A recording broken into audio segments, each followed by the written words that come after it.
મંજીરા ને કરતાલ અને મોઢામાં તારું નામ છે, મારી છે શું હેસિયત શું?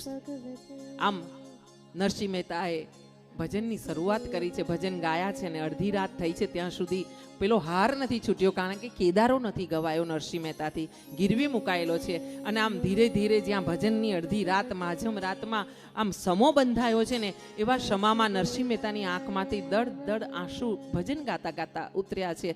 અને એ આંસુ વૈકુંઠમાં બેઠેલા નારાયણના ચરણોમાં પડ્યા છે. અને એ ચરણોમાં ગરમ ગરમ આંસુ પડ્યા છે ને એટલે મારા ભગવાનને વિચાર આવ્યો છે કે નરસિંહ મહેતા મને બોલાવી રહ્યો છે, પણ કેદારો ના ગાય ત્યાં સુધી કેવી રીતે જાઓ?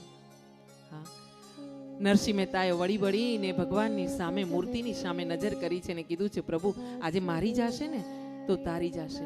હા, અને આમાં મારા પરિવારમાંથી એક લખાયેલું ભજન છે, તમને બે લીટી સંભળાવું કે લોકો કહે કે જોયો જોયો હવે તારો નારેશ્વરનો નાથ, લોકો કહે કે જોયો જોયો હવે તારો જગન્નાથનો નાથ, દીન બાળકને દુઃખમાં દીઠો તોય ન ઝાલ્યો હાથ, લોકો એમ મેણા દેશે વાલા મુજથી કેમ સેવાશે.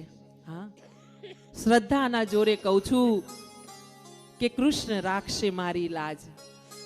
હા, આવી રીતે જ્યારે નરસિંહ મહેતાએ અરજી કરી છે ત્યારે ભગવાન ગરુડ પર બિરાજમાન થઈને જુનાગઢમાં આવ્યા છે ને જુનાગઢમાં આવીને પેલા શેઠની પેઢી પર